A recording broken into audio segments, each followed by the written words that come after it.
नमस्कार दोस्तों। मैं मिथिला जी की दुनिया से मिथिला। तो दोस्तों, ये कार्तिक मास की शुक्ल पक्ष की एकादशी आने वाली है। इसको देव उठावनी एकादशी भी बोलते हैं, प्रबोधनी एकादशी भी बोलते हैं और तुलसी के विवाह बोलते हैं। तो मैंने सोचा थोड़ा आप लोगों के साथ इसके विषय में डिस्कस कर ले कि ये कब से कब तक है। तो दोस्तों, अब हमारे यहाँ पता नहीं क्या हो गया है कि हर त्योहार 2 दिन मनाया जाता है। यहाँ तक कि खिचड़ी भी पहले हमारे पूर्वज थे, 14 जनवरी पक्का होता था, उस दिन मकर संक्रांति होती थी। लेकिन अब ऐसा नहीं रह गया है। अब क्या हो गया है कि खिचड़ी भी किसी दिन 15 को होती, किसी बार 16 को होती। तो उसी तरह सारे त्योहार मेरे होने लगे। दिवाली किसी दिन 14 को, इसको अमावस्या रात में, कभी दिन में, इस तरह के बवाल होने लग गए। तो संतोष जी, दरवाजा बंद करना। इसके बाद तो आज एकादशी के विषय में भी हमारे हिसाब से 11 तारीख को एकादशी होनी चाहिए। लेकिन अब मैंने ऐसे ही सर्च किया गूगल पे, तो पंडितों के अनुसार 11 तारीख को एकादशी नहीं है, क्योंकि उदया तिथि में हम सारे त्योहार मनाते हैं और एकादशी उदया तिथि में नहीं है। मतलब हमारी एकादशी जो है वो 11 नवंबर सोमवार को नहीं होगी। उस दिन वो जो है वो लगने वाली है 11 नवंबर सोमवार को 6:46 से शुरू होगी और 12 नवंबर 4:40 पे 4:04 पे खत्म हो जाएगी। तो हम सोमवार को व्रत नहीं करेंगे, क्योंकि हमें सवेरे एकादशी नहीं मिलेगी जो हमें पूजा करने का समय होता है। या व्रत का कोई भी हिंदू धर्म में कोई भी तिथि त्योहार हो तो हम लोग मतलब उदया तिथि ही पूजा करते हैं। ये हिंदुओं की एक प्रथा है, सनातन धर्म की प्रथा है। हम उदया तिथि को ही मेन त्योहार मानते हैं। तो एकादशी जो है वो अब की बार 11 नवंबर को नहीं पड़ेगी दोस्तों। अब पंडितों के अनुसार वो लोग कह रहे हैं, भाई वो लोग पंचांग देखते हैं, हम तो पंचांग नहीं देखते। तो वो लोग पंचांग देख के बताए हैं कि 12 नवंबर को प्रातःकाल एकादशी मुझे मिलेगी। प्रातःकाल तो 4:04 तक एकादशी रहेगी मंगलवार को। तो आप सवेरे मंगलवार को ही इस व्रत को मनाएं, जैसा कि शास्त्रों में और हमारे पंडितों ने, पुरोहितों ने, जो हमारे पूज्य हैं, उन लोगों ने बता रखा है। तो वैसे ही हम मंगलवार को सोमवार को न मना करके, क्योंकि सोमवार को हमें सवेरे एकादशी मिलेगी नहीं, ये शाम को 6:46 से शुरू होगी।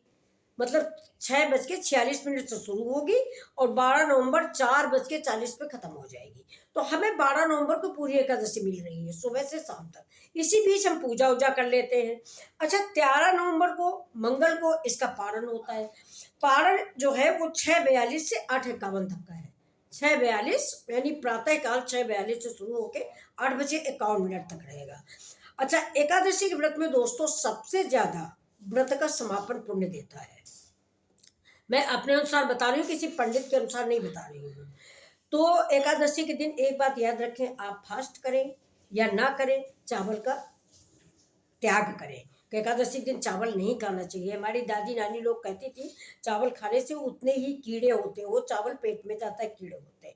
अच्छा, इस दिन विष्णु भगवान का और शालिग्राम का और तुलसी माता का विवाह भी किया जाता है। कई जगहों पे किया जाता है, हम लोग भी करते हैं। उतना धूमधाम से नहीं करते हैं, लेकिन थोड़ा बहुत तो टिमटाम हम लोग भी कर ही लेते हैं। तो उस मंगलवार के दिन आप ये काम करिए, यानी तुलसी विवाह भी करते हैं तो करिए, जरूर करिए। जब प्रथा है तो होती है तो होने करिए जरूर। आशीर्वाद ही माता रानी का मिलेगा हमें।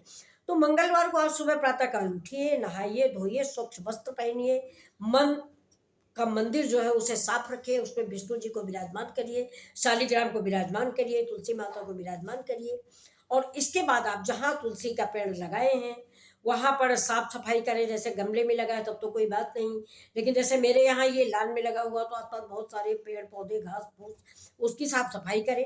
तुलसी माता पे जल चढ़ाएं, दूध मिश्रित जल चढ़ाएं, थोड़ा चीनी डालें, मीठा जल चढ़ाएं और उनको भोग लगाएं। जो भी आपकी श्रद्धा हो या जो भगवान ने हमें दे रखा है उस हिसाब से हम तुलसी माता की पूजा करेंगे।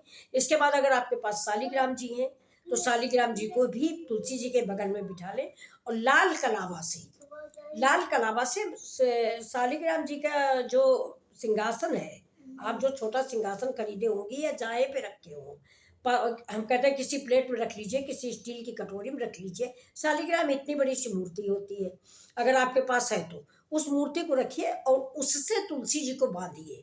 जैसे कि हमारी लोगों की शादियों में होता है गांठ जोड़ना, दोनों लोगों की गांठ जोड़ दीजिए और उसके साथ परिक्रमा करा दीजिए बस। और तुलसी माता को चुनरी पहना दीजिए, सुहाग का सारा सामान चढ़ा दीजिए।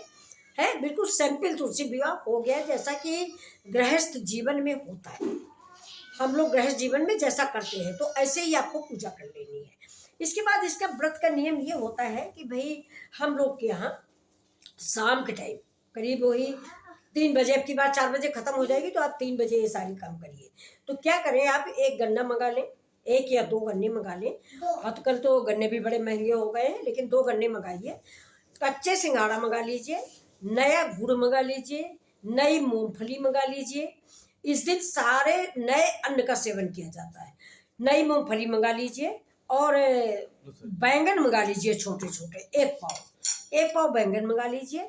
और अगर हो सके तो स्वीट पोटैटो, जिसको कि शकरकंद बोलते हैं, गंजी भी बोलते हैं, वो भी मंगा लीजिए। शाम के टाइम एक पाटा रखिए तुलसी माता के पास या भगवान के मंदिर के पास। तुलसी माता अगर बाहर है तो वहां रखने की जरूरत नहीं है, ठंड पड़ने लगती है तो भगवान के पास रखिए। और गमले में लगी तो गमला वहीं उठा के रख लीजिए।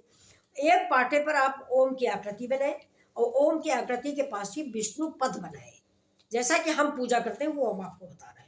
विष्णु पद बनाए। अगर आपके पास विष्णु पद तांबे वाले हैं, बहुत लोगों को जगन्नाथ जी जाने पे मिलते हैं, ऐसे भी अब आजकल पूजा उसमें किसी भी पूजा की दुकान पे जाए विष्णु पद मिल जाता है।